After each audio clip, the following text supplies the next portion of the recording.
So just invite you guys to find a comfortable position, sitting or lying down, and close your eyes if you would like to do so.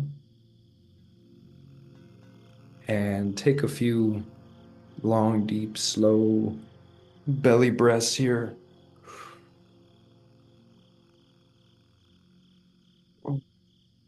Long, deep, slow belly breaths, really feeling the body as you're breathing here. Hmm.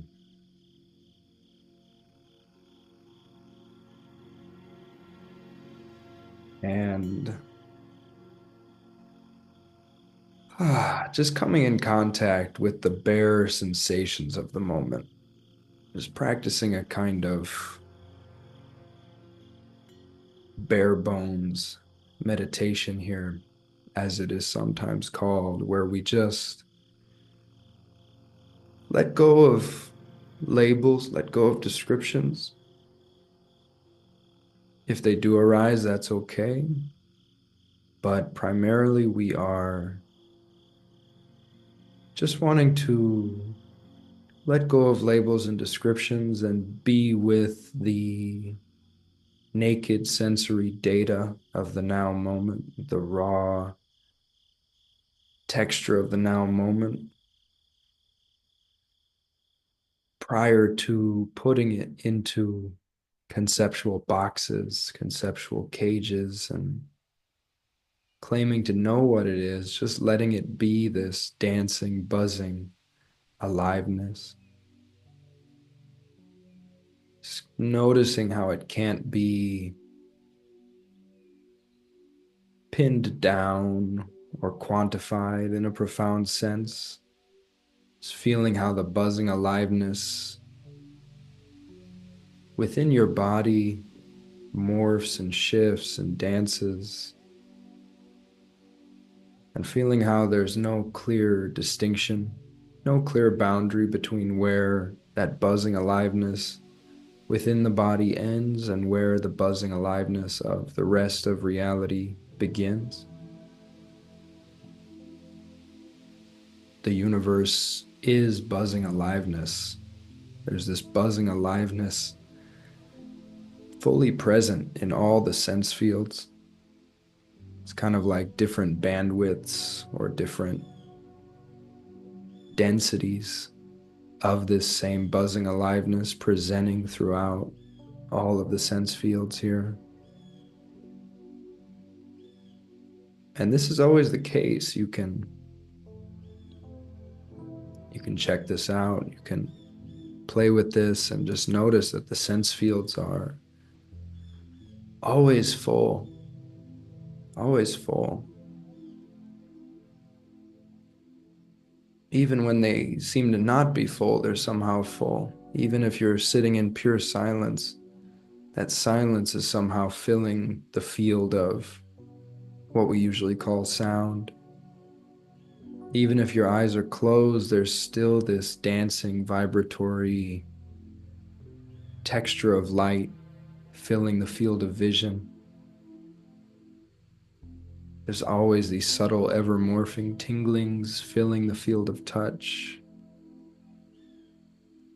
Even when you're not eating food, if you tune into it, there's the taste of saliva, the taste of your own mouth, filling the field of taste.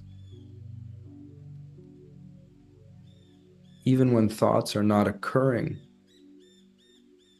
there's this subtle etheric energy in the field of thought that is dancing and vibrating, gyrating, shifting, and morphing. And so the invitation is really just to notice this dazzling spectacle, this profundity of the fullness of the sense fields, just being as they are in this moment now.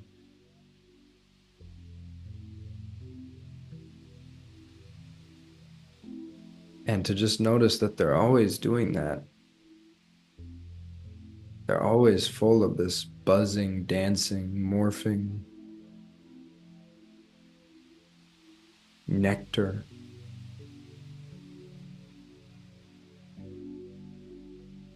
this kind of energy-ness.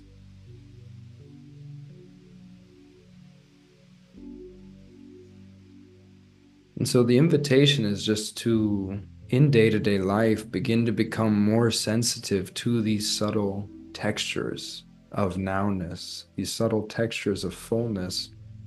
Spend more time hanging out with those textures, because those textures are actually here right now. We spend so much time lost in thought, thinking about the past or the future, and projecting ourselves into fantasies, in a sense, projecting ourselves into the fantasy of what the past was like, even though we can't exactly remember, projecting into the fantasy of what the future will be like, even though we don't know. And there's nothing wrong with those behaviors. Yet, there's an invitation on this retreat to just begin to notice more deeply that the now moment is the only place that we ever truly make contact with life. That's where we are truly alive. That's where the aliveness is. That's where the juice is. That's where the electricity is. All the tantric radiance and godness and electricity you're ever going to find is going to be found in the now moment. And it's here right now, disguised as, or masquerading as, or dancing as, whatever your field of experience seems to be like.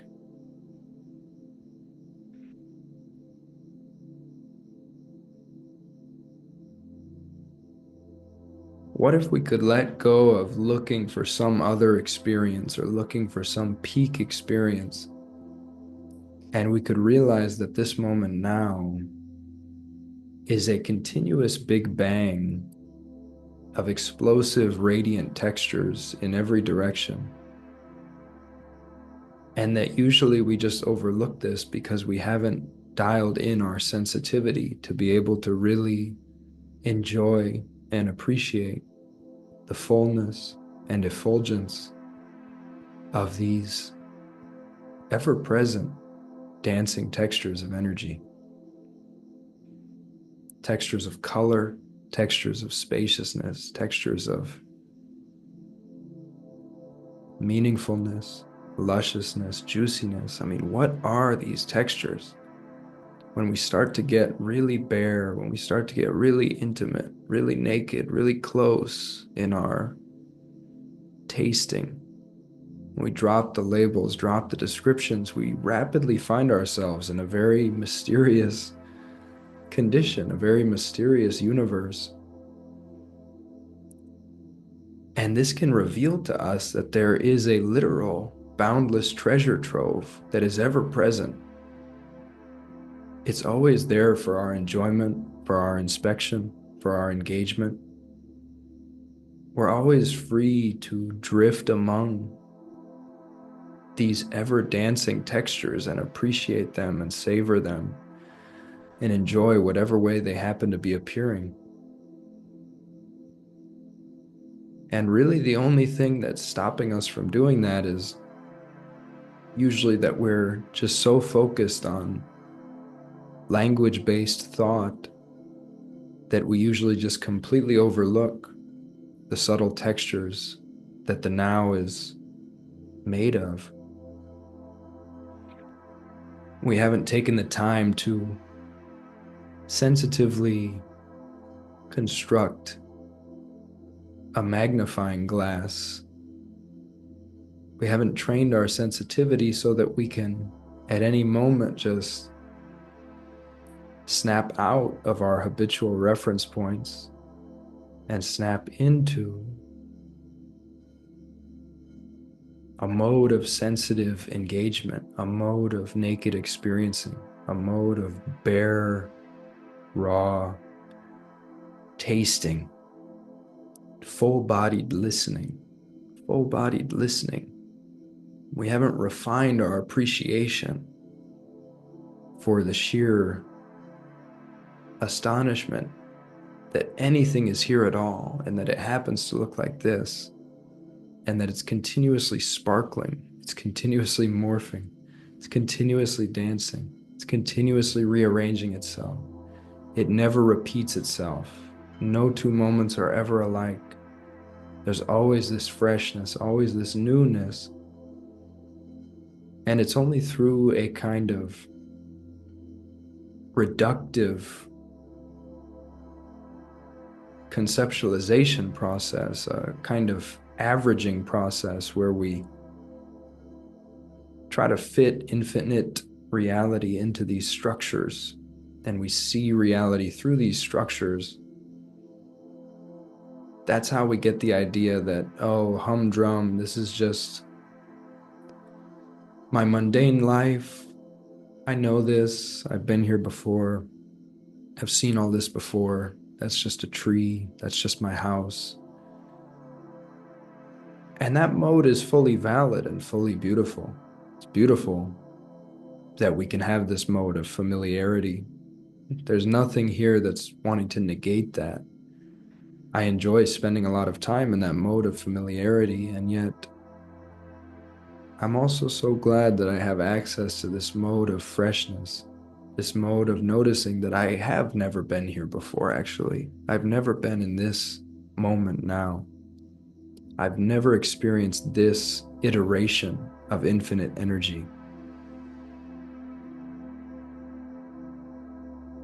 Even the beginning of this sentence is already completely gone as a new arrangement of energy presents itself. There's a continuously self-rearranging movement taking place, a holistic happening, a shining forth, an emergence. In a sense, you could say this is the knife's edge of billions of years of cosmic evolution, intelligently self-rearranging and evolving itself into ever-fresh master artworks. And every moment is an ever-fresh master artwork. And if we can begin to relax into that and develop the sensitivity to just rest with whatever master artwork happens to be presently appearing, no matter how it looks, no matter whether it includes pain or discomfort or any emotion, if we can start to see it all as the poetry, all as the artistry, all of it as the tapestry of pure, intelligent, self-rearranging energy, then every moment becomes an access point to bottomless richness, bottomless infinity, bottomless appreciation. And we no longer need to seek after peak experiences or look for something else or some other place or some glorious spiritual destination, because we discover the one eternal hallelujah right here and now. The never-ending celebration of self-rearranging miraculousness is right here, right now, where it's always been. This is it. This is the whole shooting match. This is the totality. If you touch one point of the universe, you're touching the whole universe. Just like if you dive into one section of the ocean, you're diving into the whole ocean, because there's no real separation there. There's distinctness, there's differentiation for sure. And that's beautiful. And we can play with a mode of separation if we want to. We've been deeply conditioned into a mode of separation usually, where we, on some level, take ourselves to be apart from the cosmos. And yet, as we deepen in this sensitive exploration of subtle energy, this sensitive exploration of texture, that sense of being apart from what is tends to gradually dissolve more and more.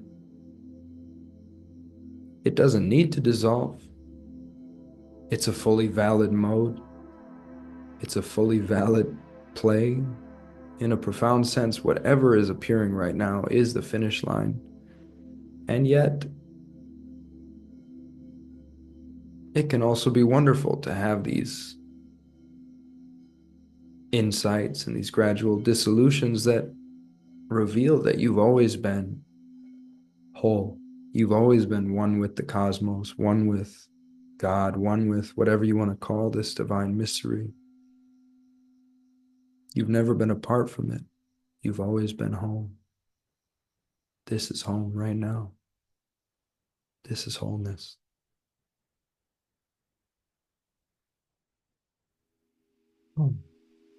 Taking a few more deep breaths and just breathing in whatever resonated from that sequence of sonic hieroglyphics,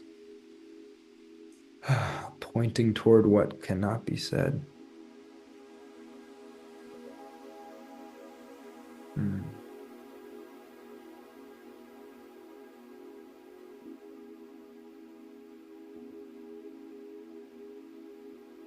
Feeling like you're breathing with your whole body, deep belly breaths.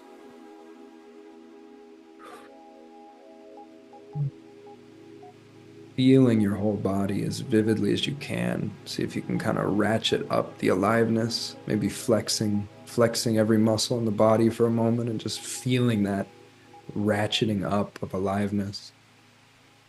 See if you can just hold that electricity and just appreciate that tension, that intensification, another texture. And then just letting it all go, intensifying and then just completely relaxing and letting it all go.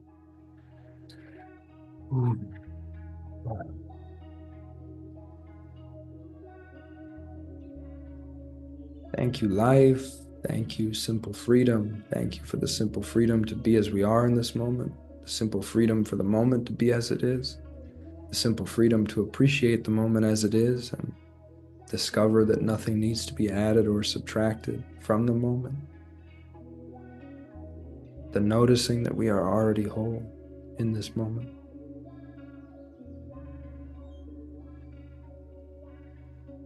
Thank you, life. Thank you, God. Thank you to the cosmic heart, the heart of Christ, source of what is. Thank you, what is. Thank you to all beings. May this energy ripple forth for the highest good, highest joy, highest medicine of all beings in all worlds, all that is. Omnidirectional love. Amen. Aho. Namaste. Peace. Infinity. Hallelujah.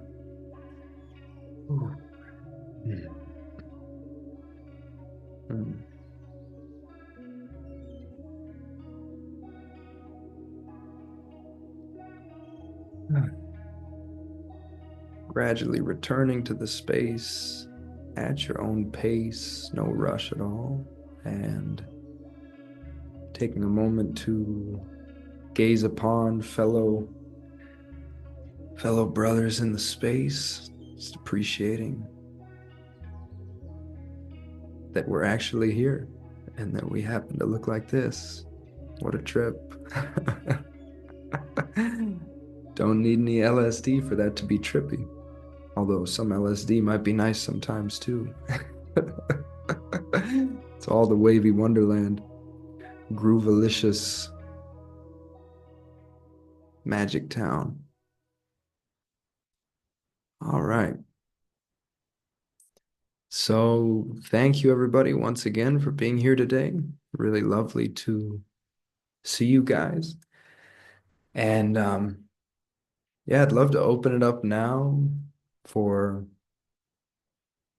anything that arises for you, because that opening meditation was a pretty darn good introduction or synopsis of what this retreat is all about, what is being pointed at or invited or gestured toward. And yeah, it's really just the simple freedom to be what we are right now, to let the moment be what it is right now, and to appreciate whatever's here and to deepen our sensitivity to what is here so that we can, in a way, kind of put on the HD vision goggles and really zoom in to the fine-grained textures and dancing flavors of what is here and discover a whole world of enjoyment and richness that usually slips under the radar of most people's perception because they're primarily living in a totally valid mode and yet what can be kind of a limiting mode of just living inside of, you could say, a a story or a conceptual framework that just says, oh yeah, ho hum, this is just my boring same old life, and I know all these things are, and I know what all of this is, and I don't need to look too closely at anything because I already know, and I'm just doing my thing, and this is just life. And again, that's a valid mode, and for a lot of people, actually, I'm making it sound kind of dreary. For a lot of people, that's a very enjoyable mode to be in, and they don't really feel a calling to explore beyond that. But I think a lot of people feel a certain amount of dissatisfaction with being in that kind of locked into that mode.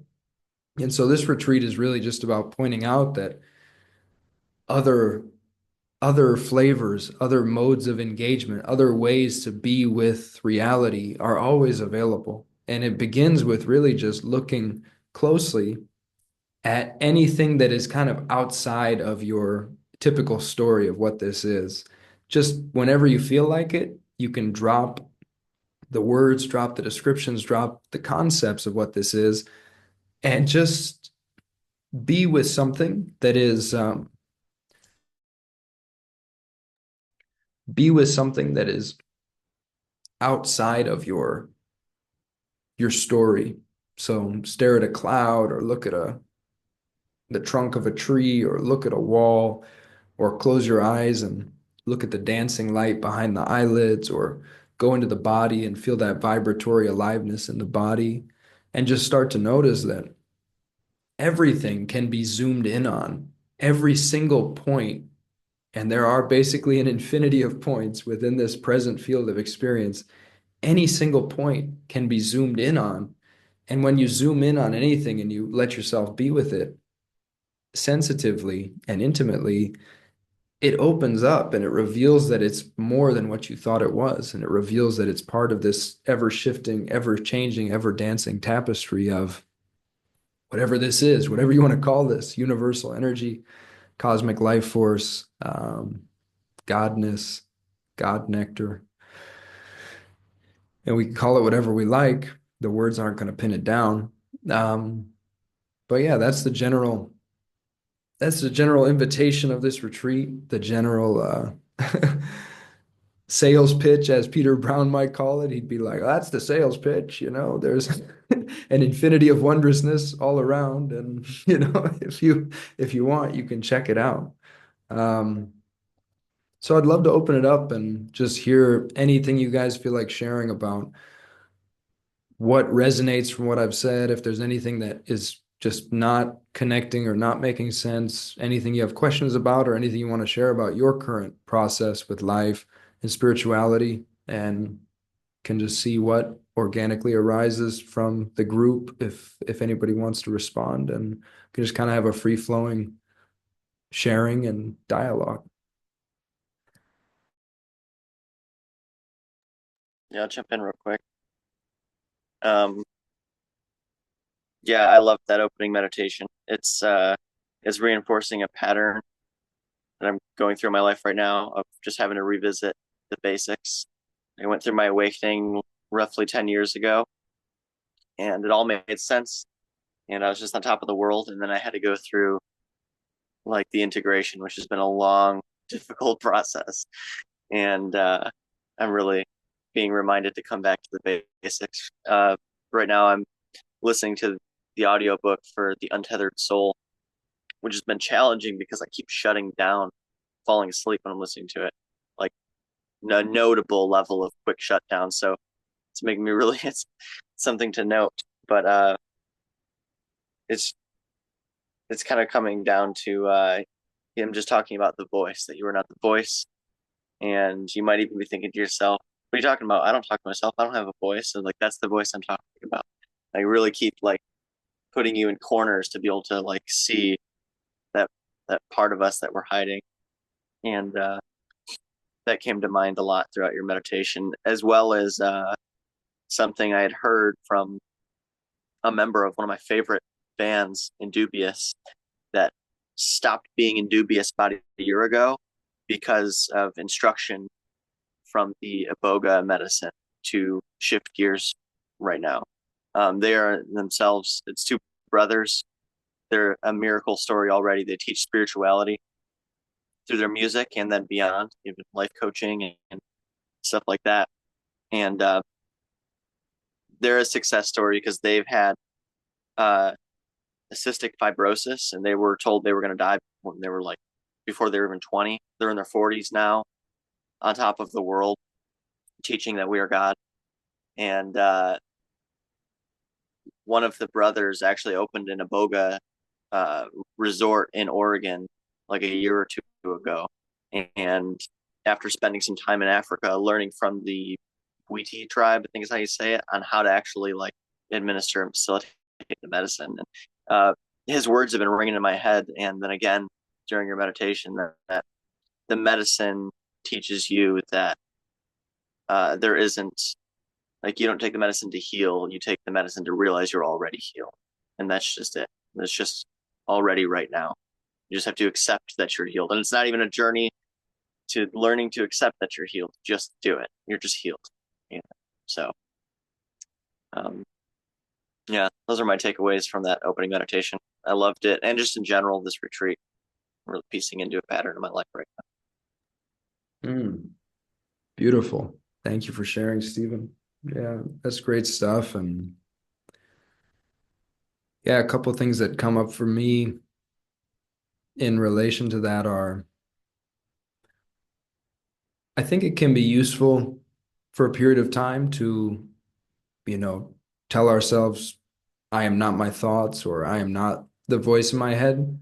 And at the same time, I also, over time, have also found it valuable to reclaim that and say, yeah, also, I totally am my thoughts and I am the voice in my head. It's just that that's not all that I am. I happen to be infinitely more than that, and I can't be reduced to that, but that is fully included. I don't have to I don't have to disown that in any sense. So that was one thing. And another thing was yeah,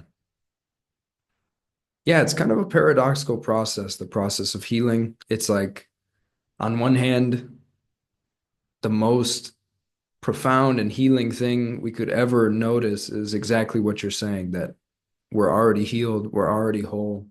Everything is already whole. Everything is in harmony with itself.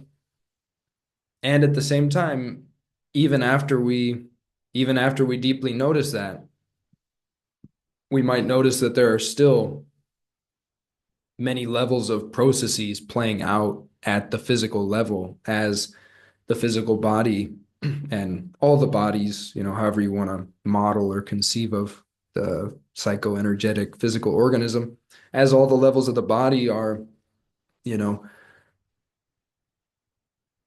just integrating and receiving more and more kind of influxes of light or influxes of life force, influxes of intelligence, and things are shifting and things are purging and things are alchemizing. And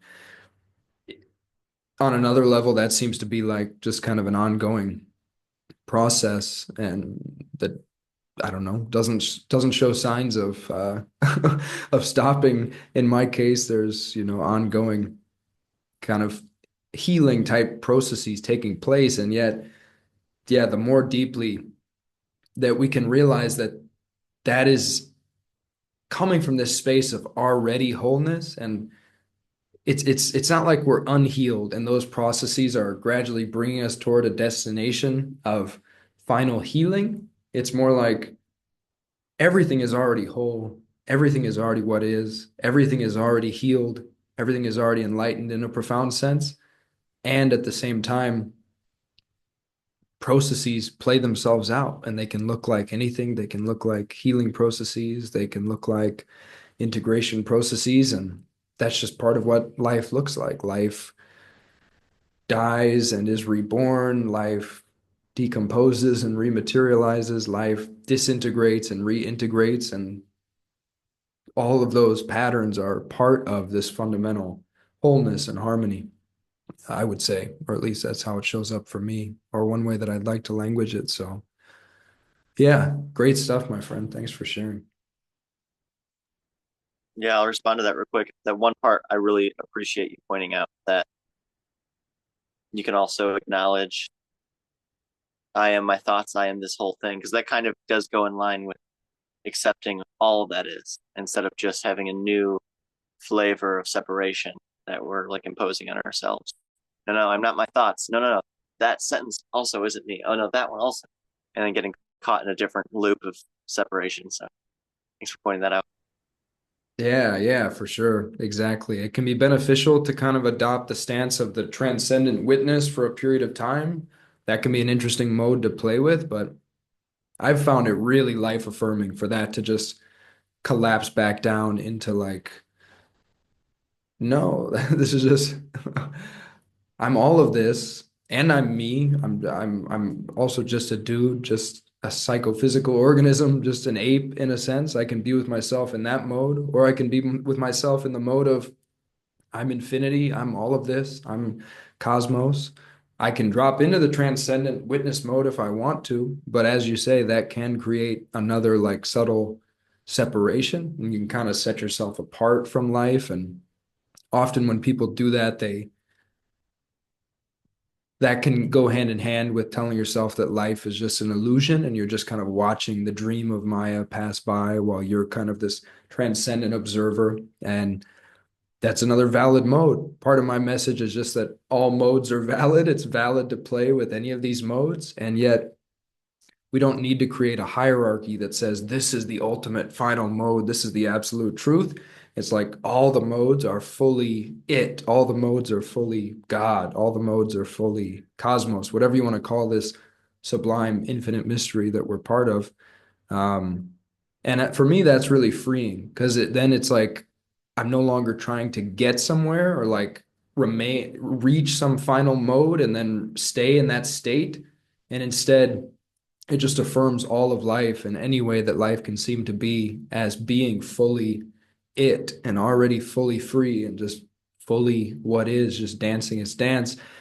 And I'm just then free to drift among the modes, however I happen to be drifting among the modes. And often I just let it drift, however it spontaneously drifts. And then sometimes I'm like, oh, I think I want to kind of shift more into that mode and I'll kind of participate more and actively like shift into a different mode. And that's fun too sometimes. And it's just very life affirming, I find, to yeah, affirm all the ways that this can seem to be and can be with itself, this reality. Yeah.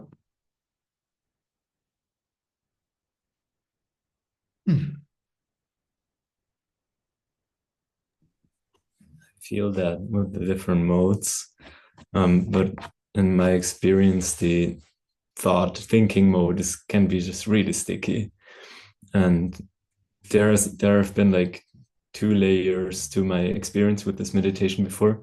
And one of them was like really relishing the materiality around me and really appreciating the textures and the beauty around me, feeling the air, looking at seeing my plants, seeing my rug, um, like sparkle with this newness, and like your poetic meanderings really um, allowed me to enter into the perception of presence. And that was like one beautiful layer that really resonated and that like showed me an access way through matter and physicality into the present moment, which I think is really, really indicated and valuable for me, because it's way harder to go like the conceptual route where you just, oh yeah, like the fully transcendent layers of it that can be like fairly abstract, and entering through the senses was really almost revelatory for me right now. Yeah, so thanks for that. And the other layer is thought, and that's the sticky motherfucker.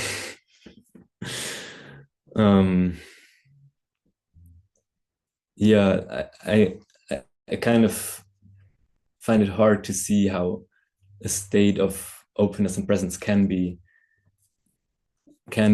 experienced while there is like things that one has to do, like studying, working, doing conceptual mental work, and even being on a Zoom call and speaking to people, reacting and listening.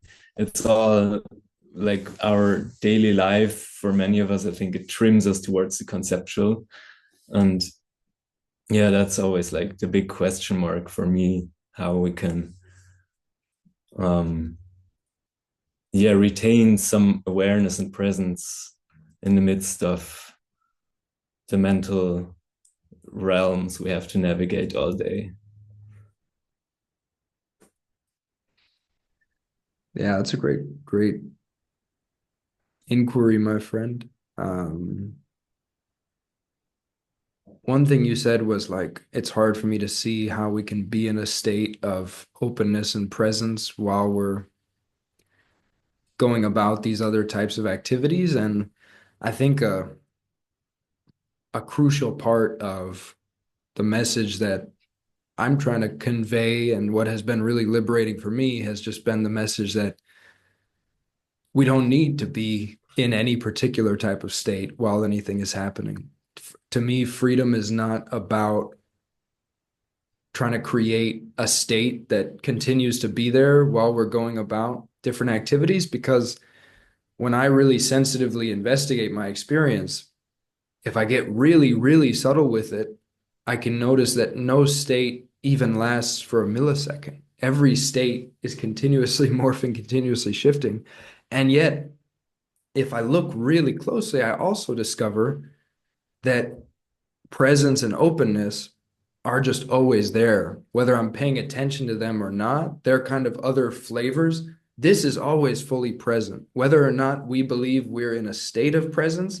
Maybe you can just notice that life is always fully present. And for me, that's been very liberating, because a lot of spiritual teachings make it sound like we need to cultivate this state of presence and like keep it going at all times, and that is the nature of awakening or freedom. And I'm fully in favor of cultivating presence. I also like to cultivate presence and cultivate deep focus and deep immersion, especially with my daughter, with my family members. I think it's one of the most beneficial things to cultivate.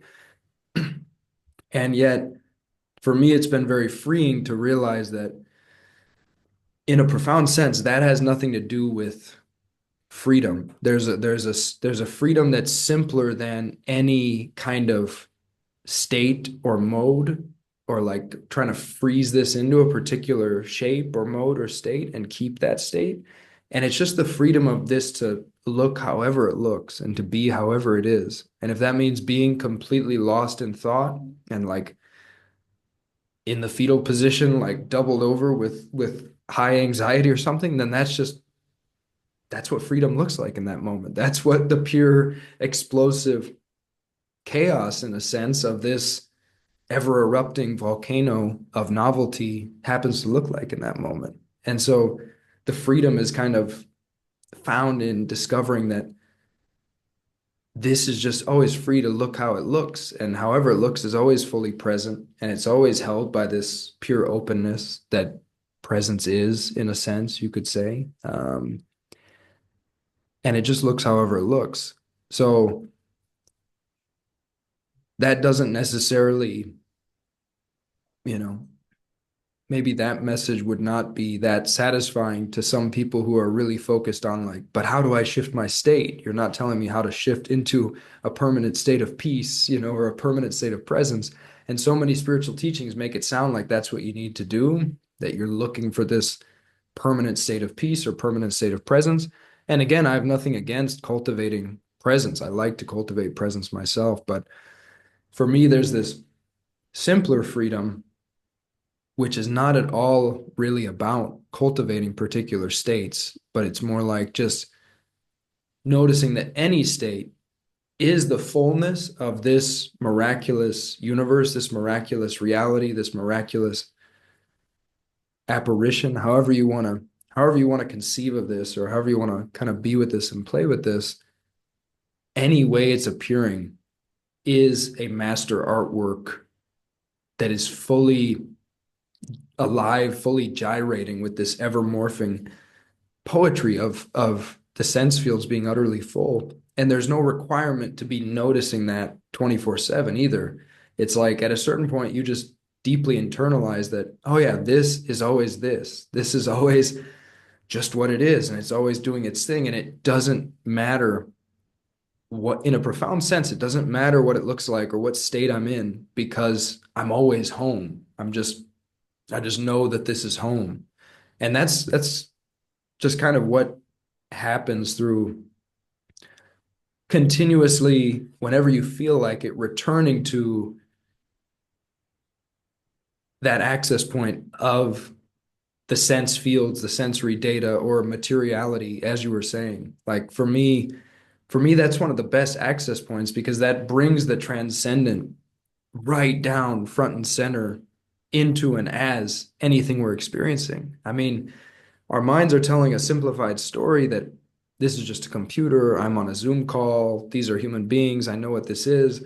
And yet, if you just kind of like shift the angle just a little bit, you can suddenly realize like, wait, actually, this is very strange, and I really don't know what this is. And I've never seen this before. And even 5 seconds ago was different from this now. And I've never seen the same person the same way twice, and it's all continuously morphing, and I can't really separate any of it out from the rest of it. It's all kind of manifesting together as this co-arising happening, this flow, this superorganismic extension, like we're all like tentacles of the one infinite tentacled octopus or something, and we're all just being kind of danced together. So you can, at any moment, any moment you feel like it, you can kind of find creative ways to snap yourself out of your usual story and reference points, and you can be with it in that kind of fresh way as mystery. And that accumulates over time. That is cumulative. And it's kind of like you're letting the actuality show itself to you and letting it do the heavy lifting in your process, instead of needing to deconstruct everything that is supposedly not true, like a lot of spiritual teachings tell you to do. They tell you to, look at all your beliefs and deconstruct your ego and burn down everything that's false. And some of that work has been really valuable for me, but it can also become kind of a weird project of self-negation and self-hatred and self-destruction. Whereas what I'm pointing at here, and what Peter Brown pointed at so beautifully, was that you can just go to the actuality. This present moment now is always the actuality of pure fullness, pure presence, pure wholeness. And if you just let yourself be with it sensitively, nakedly, and you let yourself notice its richness, and notice how that fully includes all our usual stories about it and infinitely more. It's fully inclusive of all the usual ways we hold it to be, and it's revealing of infinitely more. When you go into that subtle, buzzing, energetic quality that everything has, anything is like lotus flowers within lotus flowers. It just opens into more of itself. And when you just stay with that, whenever you feel like it's cumulative over time, and it gradually just shows you that you're home, and that this is always this, home is always home, and home can look like anything. And you're there right now, and this is it. And there's really, in a profound sense, nothing to do but be you. Nothing to do but be you, which you're already doing. So congratulations. We're already doing it. We all already won. And yeah, does that bring up anything else, or does that seem to start to address what you're asking about?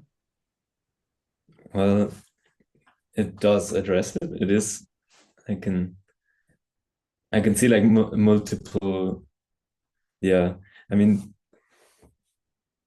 I understand what you're saying, that there is not a particular state that needs to be cultivated. That is even counter to the very notion we're actually trying to get at.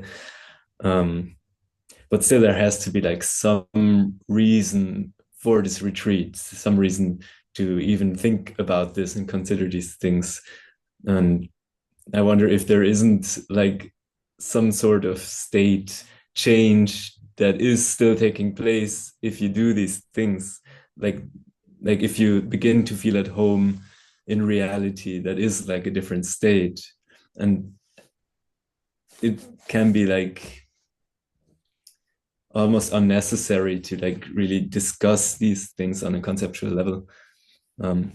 But yeah, it's something my mind just does and wonders about and wants to get something out of things, wants to feel better, wants to, you know. Yeah, um, for sure. Just yeah. to respond to that, I would say it's hard to pinpoint the reason for anything, the reason why anything is happening. And that's not to say that a lot of people take that in a kind of nihilistic direction, and they're like, oh, life is meaningless, life is purposeless. I would just say that life is so exploding with meaningfulness and purposefulness, and there's like infinite possible meanings or infinite possible purposes. Anything could be given, and it just doesn't have a fixed or final meaning or purpose that you can identify. Even something simple like this, like, why is this retreat happening? There's no fixed or final purpose or reason or meaning that could be identified.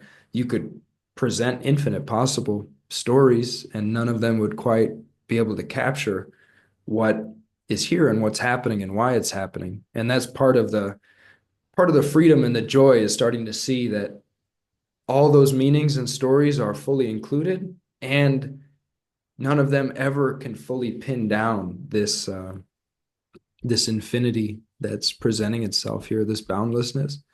And um and at the same time, with that being said, you know, you're totally right that there seems to be a benefit of this type of inquiry. There seems to be a pretty clear number of benefits, and it's really like it's something that each person has to experience for themselves. But there seems to be a way in which engaging in this type of exploration over time brings about an ever deepening sense of being at home in reality, being whole, reality being a wholeness, reality being trustworthy, reality being intelligent in a profound sense, reality being unconditionally loving in a profound sense, everything being held in unconditional love, and everything being free to just be what it is, and free from any cage or any structure that we would try to place upon it.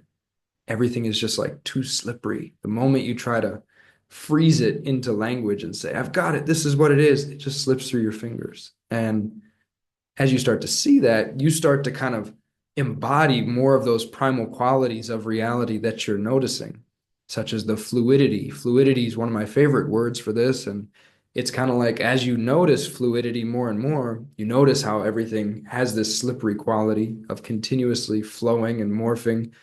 And you notice how you're free to just fluidly drift among the never-ending modes of reality, and how we're all shapeshifters, and we all just are constantly shape-shifting in accordance with our environment and our context. It's like you become that even more so. You kind of become like water, to use Bruce Lee's phrase, and life is able to flow more effortlessly because there's kind of less sometimes I call them appliances, fewer appliances in the way. It's kind of like a lot of the constructs we'd held onto so tightly that where we tried to force fit an infinite ocean of reality into a film canister of a small story, we just see beyond those stories and we no longer have to try to force fit reality into those tiny film canisters. And so then infinite oceanic reality is just allowed to be itself. And we notice that we're that. And we can just let ourselves be lived by the ocean if we want. We can feel like a wave being lived by the ocean. Or if we want to shift into a mode of more like co-creativity and participation, we can do that too. And that's also a really beautiful mode to play with: participation, co-creation.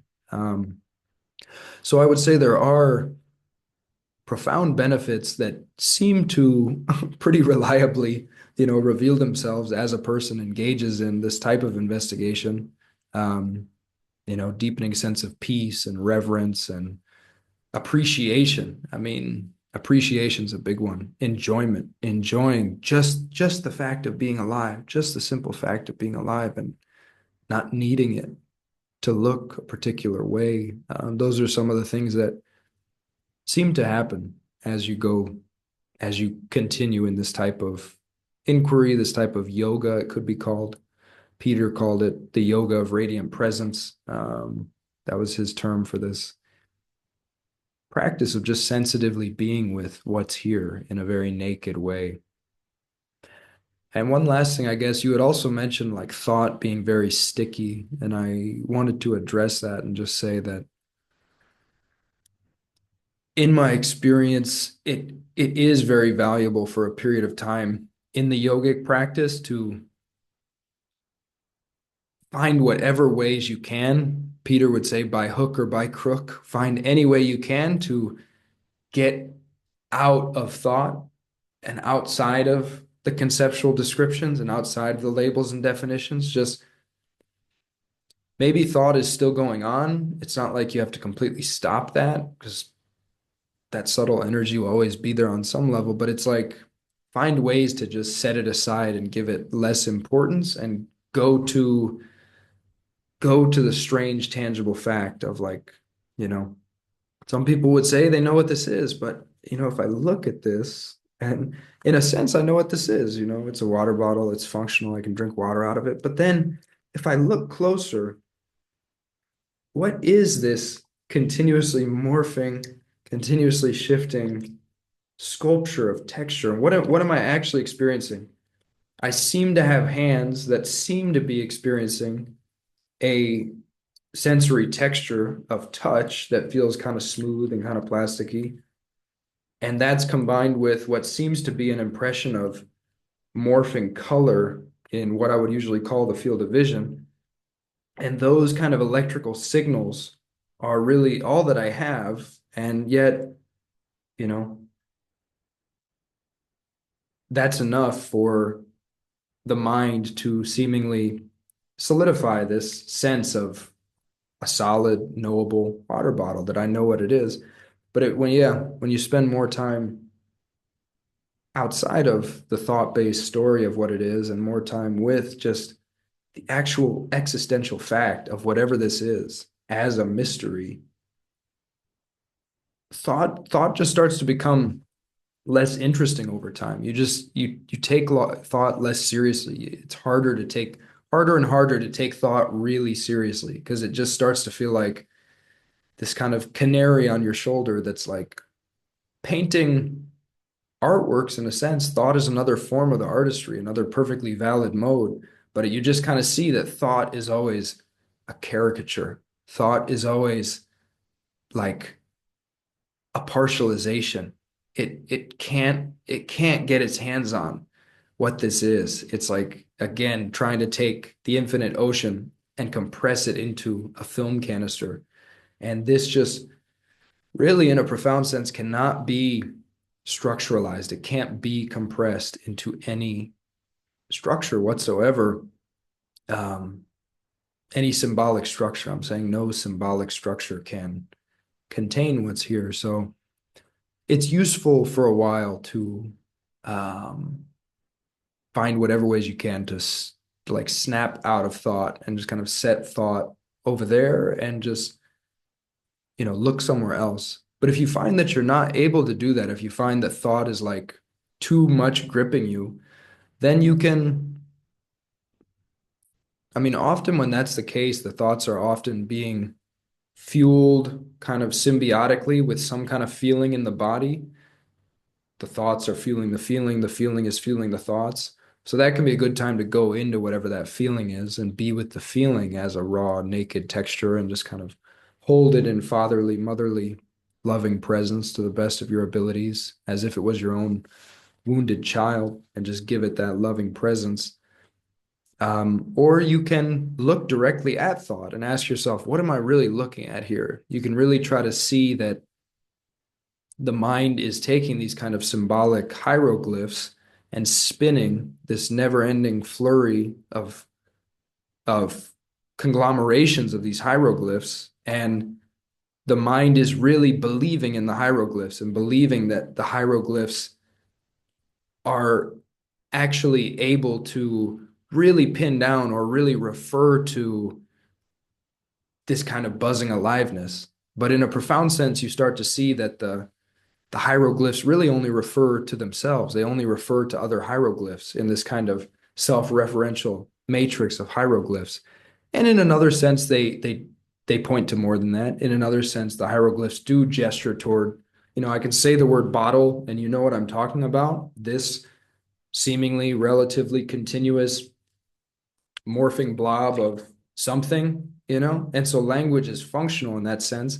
And yet you just start to really deeply notice that the word bottle, it can functionally point to some aspects of whatever this is, but it doesn't actually tell you what this really is. It doesn't actually get down to the essence of like, how did this get here? Why is this here? What is this? What is this really made of? Can this even be separated out from the totality of infinity? No, it doesn't seem like it can. So to really say what this is, I would have to tell you what the totality of infinity is, and good luck with that. So then you just start to notice that this is the totality of infinity. I'm holding it in my hand, and if I jump into any part of the ocean, I'm jumping into the whole ocean. And in that sense, this is the whole ocean right now, presenting as bottle. Like it's like you just start to see that these are mouth noises that are a very low fidelity way of attempting to compress the uncompressible into a meaning structure. And that's also really beautiful and valuable in a sense. And language is like this mythopoetic archetypal technology that is so fascinating. We can weave these unbelievable stories and we can encode so much meaning through language. And yet it's really important in the spiritual process to see the limitations of language and see where language cannot go, and just see that in a profound sense, I could spend 1 billion years writing 1 trillion treatises about what this one moment now is. And I would not be able to say what it is with all those words. I would not be able to pin down what just a simple moment of us on a Zoom call is.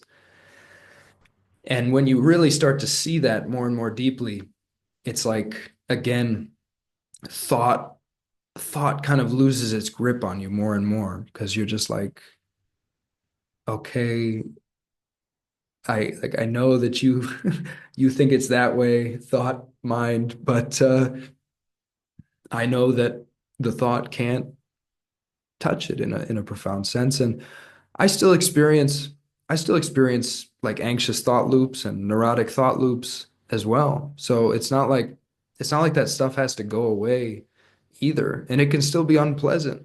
And you just get better and better at just even including the unpleasantness and just being like, okay, so this is the poem or the koan that I'm being presented with in this moment. Can I actually appreciate that? Or if I don't feel like appreciating it, can I just say fuck it and fuck this? And can I weirdly appreciate even the total non-appreciation and fuck this, I don't like being human. This is bullshit. Earth sucks. Could I even include that and be like, oh wow, that's a fascinating disguise of infinity. It's pretending to really dislike being on Earth right now, or it is actually disliking being on Earth right now. Like how crazy. Infinity is angry about being on Earth right now and being human. Like, whoa, that's you know. Alex dropped something in the comments there. No one can be told what the Matrix is. You have to see it for yourself. It's a nice go on. Alex, we haven't heard from you yet. What's alive for you, dear brother? Yeah, I mean, as you know, Jordan, like I've really resonated with this since you introduced me to this yoga a couple months ago, I think. And I wanted to share, like on a practical level. It recently got me through a challenging time. I went through a cold turkey detox of several dopaminergic substances all at once, and that was expectedly and knowingly challenging. And one of the things that carried me through those, 4 or 5 days, was continually telling myself that I'm just having an experience. Coming from this angle with everything that Jordan's pointing to. So each time I was feeling a way that I would normally label as uncomfortable or undesirable, or each time a thought would come in that we'd be trying to quantify or label, what I was experiencing as a result of this decision, to let go of these substances in this physical 3D world, I just kept telling myself I'm just having an experience. And there isn't a need to label it. There isn't a need to quantify it or understand it or interpret it. And that was really beneficial to get through that challenging time. And I feel like it was perhaps as least challenging as it could have been, because I wasn't ultimately adding more challenge by throwing the stories on top of whatever the experience was showing up as. So in a practical sense, that's been really useful. Just this, I'm just having an experience, and even saying that to myself, saying that out loud. I'm just having an experience, and then settling in that, and then waiting for some time to pass and the thoughts to kick back in, or me to start being like, oh, I'm feeling this particular, and it's just an experience. And then what I've noticed by contrast is that that's really helped me to bring that up when the experience is what we would put into the bucket of negative. Um, but consequently, having done that, I've realized that it doesn't show up as easily when I'm in the bucket of something positive. And I'm recognizing through everything that's been shared on the call here that whilst there's perhaps a more immediate benefit to us and our lives as we perceive them to step back from the negative experiences, that yeah, I'm interested now to see how I can bring that to positive experiences, not to lessen the enjoyment of that experience, but almost to not then later suffer or be perceived to suffer some contrast situation which doesn't seem as positive as the positive one I was in, because I was labeling that and interpreting that rather than just continuing to see that as a new flavor of the experience. So that's kind of something that yeah, this call here has kind of invited me to do now, is hold that enjoyment of the stuff that we absolutely would enjoy, whatever that be, time with loved ones, or yeah, I mean anything else, but still seeing that equally as just the same experience as this really, harrowing, painful thing that I don't want to be experiencing. And I think the other thing I wanted to share, that the part of kind of the journey I've been on the last few months has been centered a lot around gratitude, and this notion of experience is something that has allowed me to deepen that. And if we step outside of the just experience, in terms of an immediate physical benefit for our lives, gratitude is an incredibly powerful emotion that can invoke physiological, neurochemical, genetic changes within our bodies that can have, tremendous health benefits, if nothing else. And so that this notion that came up for me after learning about this yoga is that anytime I'm grateful for something, I can immediately double that gratitude by also being gratitude for the simple fact that I'm having the experience that's allowing me to be grateful for the thing in the first place. And so it was like all of this gratitude and the building in my life. And now it's just like, oh, I'm grateful for this thing. Okay, double it. And and that's like, I don't know, almost like a hack on this yoga and how it can be used in a way that can benefit our immediate lives whilst also still fully appreciating that actually it is all just still an experience. And that's just been huge. So I wanted to share that as well in how that showed up for me and how that now continues to be something that is just fluid, in my life. Beautiful stuff.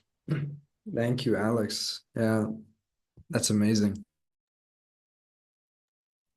Yeah, I love that mantra. I'm just having an experience, another experience. The one thing I might be careful with a mantra like that is just that the word just can seem like a little bit of a diminishment, like, oh, this is just an experience, rather than Yeah. this is experience. This is infinity. Like, now it looks like this, and now it looks like this, and now it looks like this. And just remembering that we have no idea what the word experience even means or refers to either, or the word infinity for that matter. And that's kind of the infinity of it is, you could also say infinity as non-finitude, which points to the way in which this can't be compressed even into our most kind of exalted or most neutral or most spiritual terms like experience, God, universe, consciousness, awareness. We don't know what any of these words mean in a profound sense. And so it's really about finding the pointers that help it click for you. Like Alex is sharing that this pointer of, I'm just having an experience. This is another experience. That works for him to kind of shift him out of the more narrow mode of everyday perception and into the kind of noticing of radiance, the noticing of juiciness, the noticing of fullness, the noticing of mystery, lusciousness, bottomlessness, just the noticing of moreness, that this is like much more than what our reductive stories are holding it to be. And so, yeah, I recommend looking for the pointers and the mantras that can help you do that. Like for me, um, yeah, it's up to you. You can drop the just if you like. Maybe it helps you in some way. But yeah, I always like mantras like, now it looks like this, and now it looks like this, and now it looks like this. And that is a way of just kind of, implying that it continues to be the same thing. It continues to be this, and yet the way it looks continuously morphs and shifts. And so like, oh, now God looks like this. Now God looks like this. Oh, that's the shape of God. Oh, that's the shape of God now. Oh, that's an interesting shape of God. So you can find your own your own access points that work for you. Yeah. Thank you, Alex. That was great. And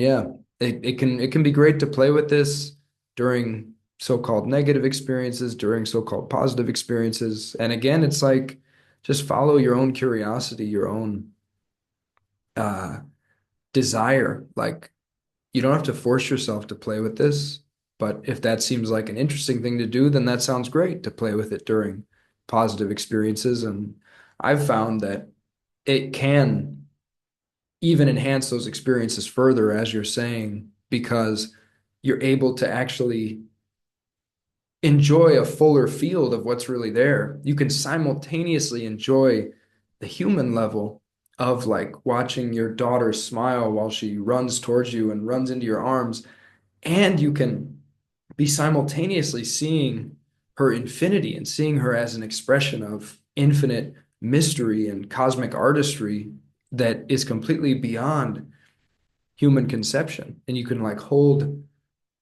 her precious human form, and you can hold the precious sacramental human journey simultaneously with this infinite mystery of bottomless richness. So Um, that can be fun to play with.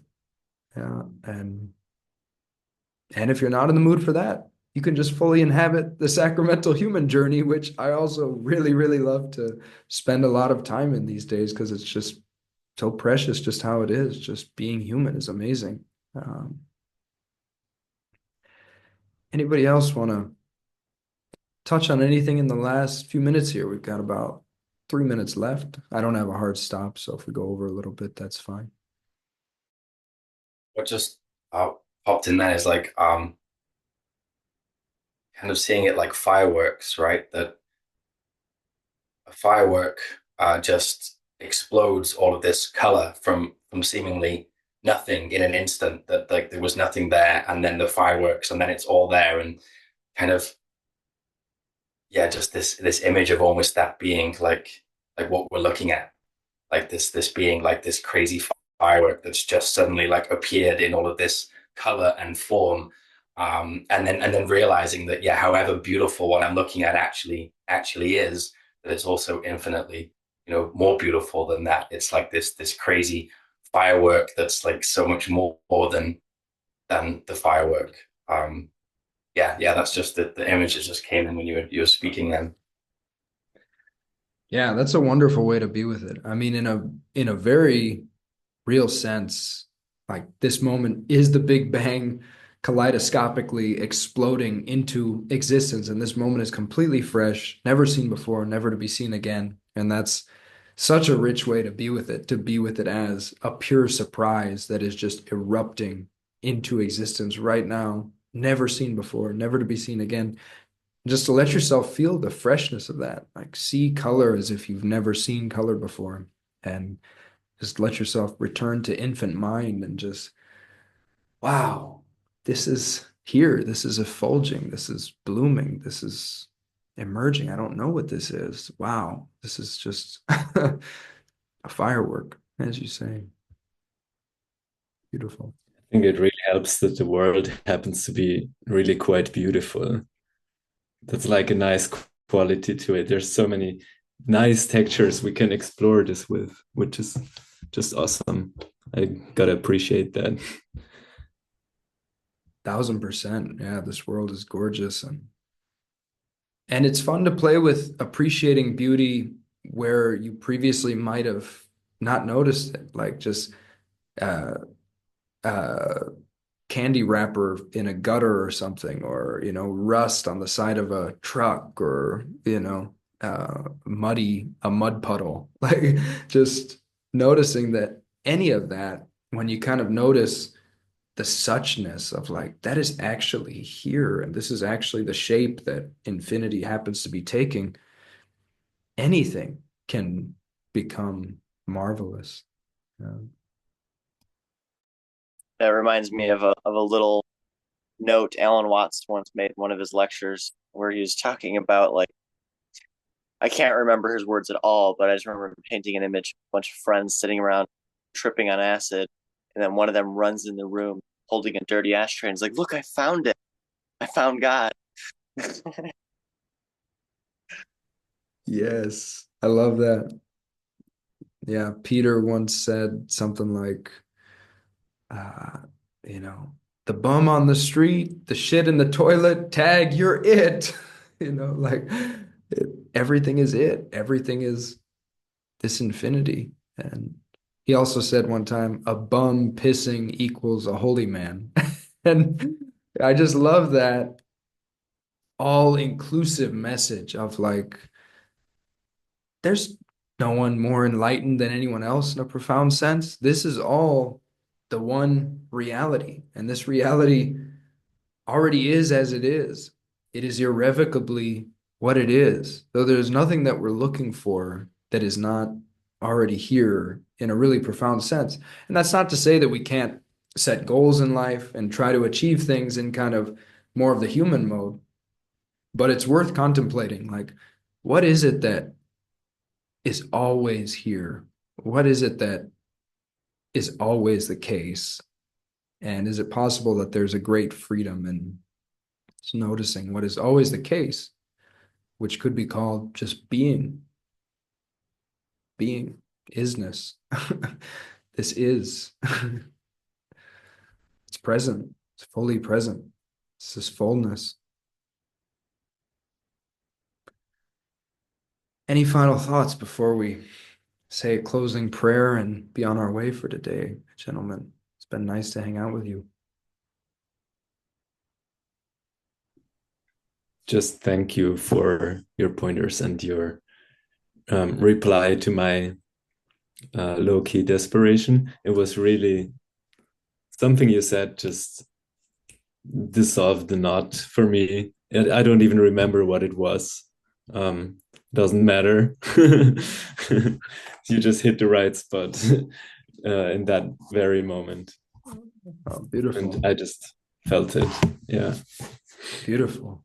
That's fantastic news. Thank you. I'm glad that, yeah, just feel like talking about this stuff just kind of feels like just playing the piano in a way. It just feels like kind of improvising jazz on the piano and just hoping that maybe some of the notes are being heard in a in a cool way that titillates some, yeah, some lightness. All right.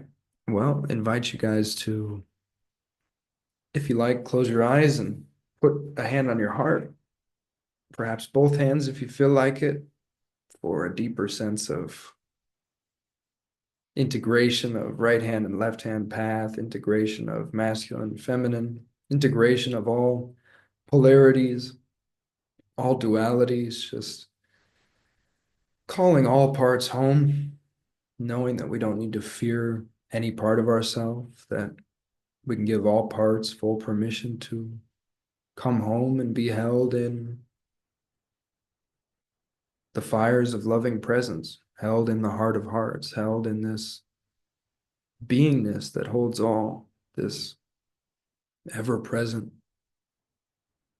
unconditionally accepting beingness, this full, pure allowingness, allowing everything to be as it is.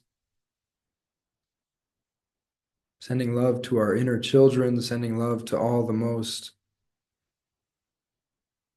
parts of us that have been most deeply buried or forgotten, just sending a message that it's okay to come home. You are loved beyond imagining.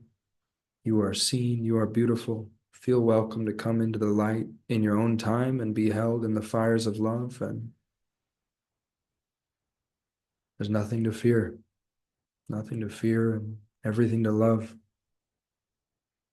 Holding it all in love, sending love to every aspect. We say thank you, life. Thank you, God. Thank you, reality. Thank you, actuality. Thank you, fullness, juiciness, radiance. Thank you, Peter Brown.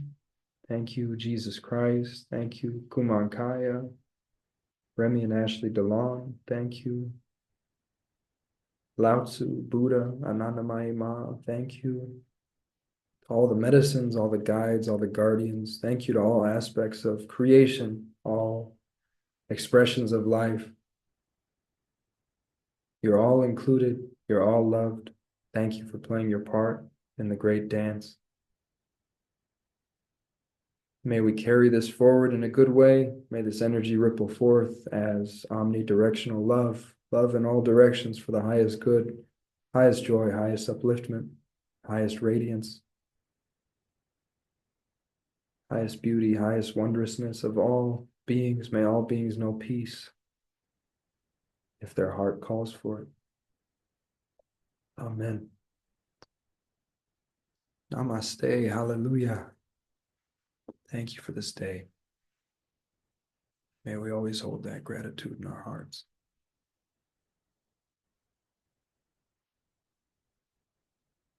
Thank you, brothers, once again. Feel welcome to shout out any final words of playfulness, silliness, joyfulness, radiance, and we'll be on our way today.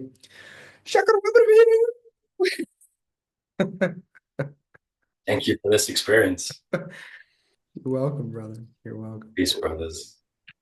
Peace, peace. Peace. Thank you. Have a Brother. good day, everybody. Ciao, ciao. Peace, peace.